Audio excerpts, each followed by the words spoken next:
مجھے ابھی ایک دوست نے جو امریکہ کے ہیں مولوی صاحب ہیں، انہوں نے قصہ سنا ہے کہنے کہ ایک آدمی تھا، انہوں نے آج لوگوں میں یہ بڑی بیماری ہے، امریکہ جانا ہے، انگلینڈ جانا ہے، یورپ جانا ہے، سب کچھ چھوڑ چھاڑ کے، یعنی کہ ایک شخص تھا، اس نے پاکستان سے شادی کی، بیوی کو بلایا، اس کے بیوی کو وہاں کی نیشنلٹی دلائی، اس کے ماں باپ کو بلایا، رشتہ داروں کو بلایا۔ جب بیوی کے سارے کام ہو گئے تو بیوی نے آنکھیں دکھانی شروع کر دی، تو انبن ہوتی رہتی ہے گھر میں، تو 2-4 مرتبہ جب انبن ہوئی تو وہ آفس میں گیا تو آفس سے پولیس آ گئی، اس کو پکڑ کے لے گئے، عدالت چلے گئے، وہاں جا کے دیکھا کہ بیوی کے ہاتھوں سے خون بہ رہا ہے، اور اس نے کہا ظالم شوہر نے میرے ہاتھ کاٹنے کی کوشش کی ہے، میں تو بچ کے پولیس کے پاس آ گئی اور پولیس نے اس کو جیل میں ڈالا۔ انہوں نے کہا میں تو آفس میں تھا، کہ نہیں جھوٹ بول رہے ہیں، وہاں تو سنتے نہیں ہے، مردوں کی تو سنتے ہی نہیں، عورتوں کی سنتے ہیں، تو دور کے ڈول بڑے سہانے ہوتے ہیں، لوگ یہاں کہتے ہیں کہ جی وہاں بڑے مزے ہیں، وہاں جانے کے بعد پھر پتہ چلتا ہے آدمی۔ تو بیوی تانا نہ دے شوہر کو، اس کے ساتھ گھر کے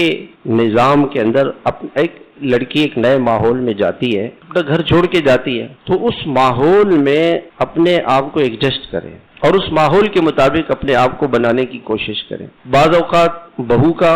جو رویہ ہوتا ہے وہ بہت غلط ہوتا ہے، وہ ساس کو ماں سمجھنے کے لیے تیار نہیں ہوتی، اور بعض اوقات ساس ماں بننے کے لیے تیار نہیں ہوتی۔ عورت کہتی ہے کہ جب میں بہو تھی تو ساس مجھے اچھی نہ ملی، ساس میری اچھی نہیں تھی، اور جب میں ساس بن گئی تو بہو میری اچھی نہیں، میں تو بہت اچھی ہوں لیکن بہو میری اچھی نہیں ہے، ساس میری اچھی نہیں ہے۔ تو یہ مزاج عورت کا، یہ بگاڑ کا مزاج۔ پہلے اچھا شوہر اس میں پستا رہتا ہے، ادھر سے ماں ہے، ادھر سے بیوی ہے، پہلے ایک ناقص عقل تھی، اب 2 ہو گئے، اور بیوی بھی ناقص عمل، ناقص عقل، اور ماں بھی ناقص عقل، تو 1 سے 2 ہو گئے نا، یک نشد 2 شد ہو گئے، 2 چیزیں ہو گئی۔ اب گھر میں نہ ساس کمپرومائز کے لیے تیار ہے نہ بہو۔